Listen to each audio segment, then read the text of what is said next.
BTS memilih momen paling berkesan dalam karir mereka sejauh ini. BTS merefleksikan 9 tahun terakhir karir mereka dan menyebutkan beberapa momen favorit mereka sejauh ini. Selama wawancara, para anggota ditanya apa momen paling berkesan dalam karir mereka sejauh ini. Tentu saja para anggota sudah menyiapkan jawaban yang bijaksana. Jungkook dan RM adalah yang pertama menjawab, dan dia berbagi bahwa konser mereka adalah yang paling berkesan. Khusus untuk RM, penampilan pertama mereka di Olympic Gymnastic Arena yang dikenal sebagai KSPO Dome. KSPO Dome berkapasitas 15.000 orang. BTS mengadakan konser pertama mereka di tempat itu dalam The Most Beautiful Moment in Life on Stage Tour. Mereka bermain di tempat itu dalam perpanjangan tur berjudul The Most Beautiful Moment in Life on Stage Epilogue. Para anggota BTS sebelumnya telah berbagi bahwa tampil di KSPO Dome telah menjadi salah satu dari dua tujuan utama mereka.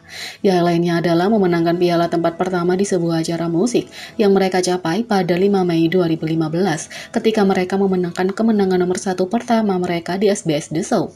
Suga berbagi bahwa momen yang paling berkesan adalah ketika lagu mereka mencapai nomor 1 di chart Billboard Hot 100 untuk pertama kalinya.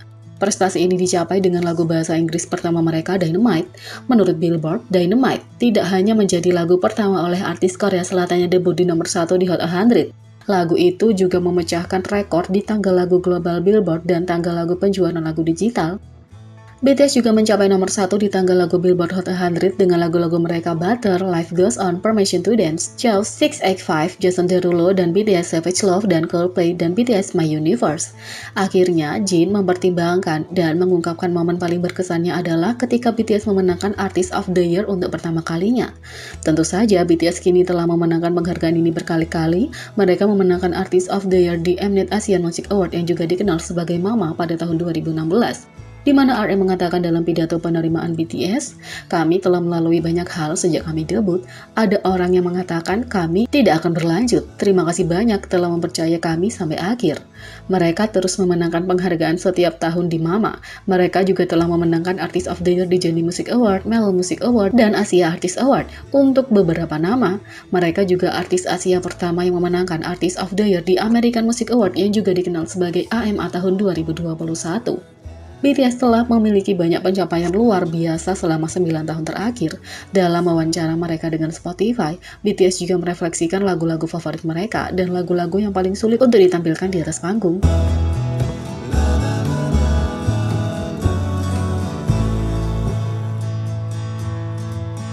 Yang kedua, Suga membuka tentang dampak ketenaran tidak punya banyak teman. Pada tahun 2013, BTS bermimpi tentang membuat sejarah musik dan mendapatkan tempat mereka di Hall of Fame. Mimpi-mimpi ini sekarang telah menjadi kenyataan tapi dengan harga yang harus dibayar.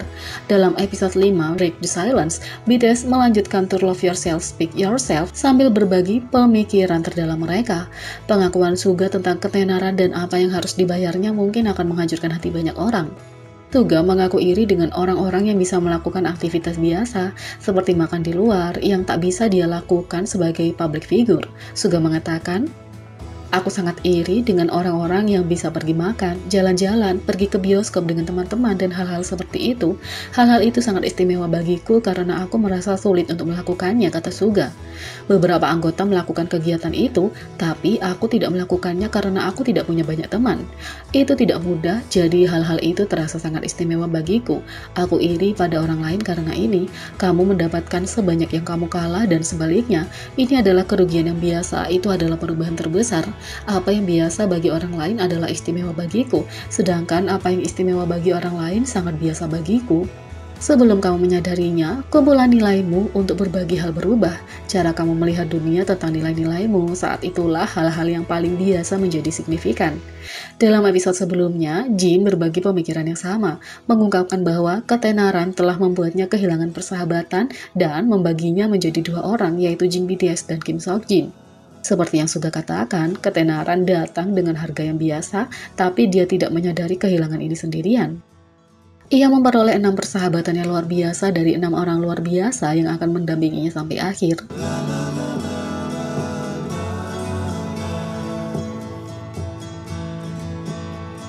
Tiga, seorang suami ARMY cemburu pada V, jadi tentu V harus merespon. Kalau kamu sudah menikah, berkencan, atau menyukai penggemar BTS, kamu tahu perjuangannya. Ini adalah, aku mencintaimu, tapi kalau kamu meminta aku untuk memilih, aku pasti akan meninggalkan kamu dengan perjuangan OT7. Yang lain akan mengatakan, kupikir kamu adalah pria terpanas ke-8 di dunia. Atau akan mengatakan, aku menikahimu karena aku tidak bisa menikahi BTS. Banyak pasangan, pacar, hingga suami yang keren dengan cinta kekasih mereka untuk BTS, tapi beberapa tidak dapat menahan perasaan sedikit cemburu, terutama ketika mereka langsung memberitahumu bahwa kamu adalah nomor 2 di hati mereka. Seorang penggemar meninggalkan posting di Weverse, Taehyungi, aku mencintaimu lebih dari aku mencintai suamiku. Suamiku cemburu di sampingku.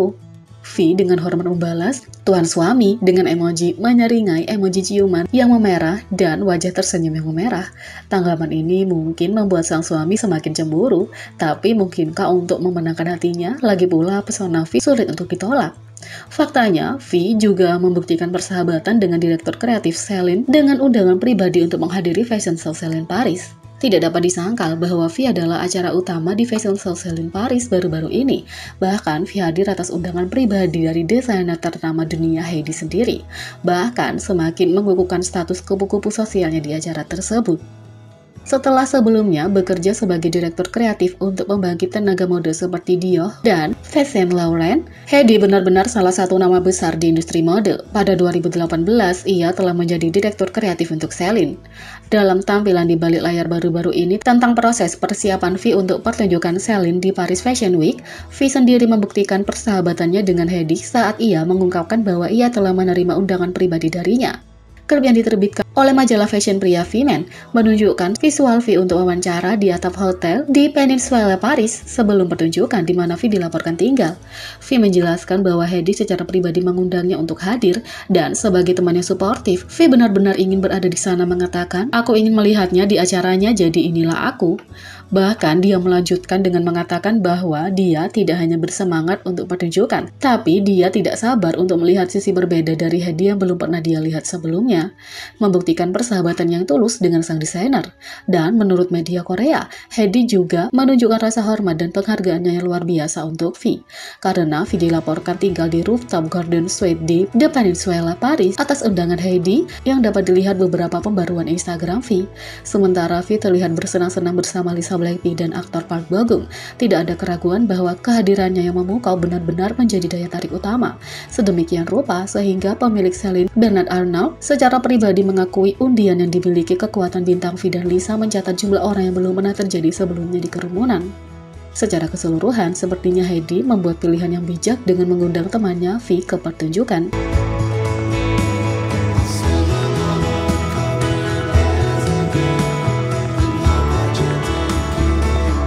Jadi, bagaimana menurut kalian tentang ini? Beri komentar di bawah. Klik subscribe, like, share, dan klik lonceng. Sekian video kali ini, sampai jumpa lagi.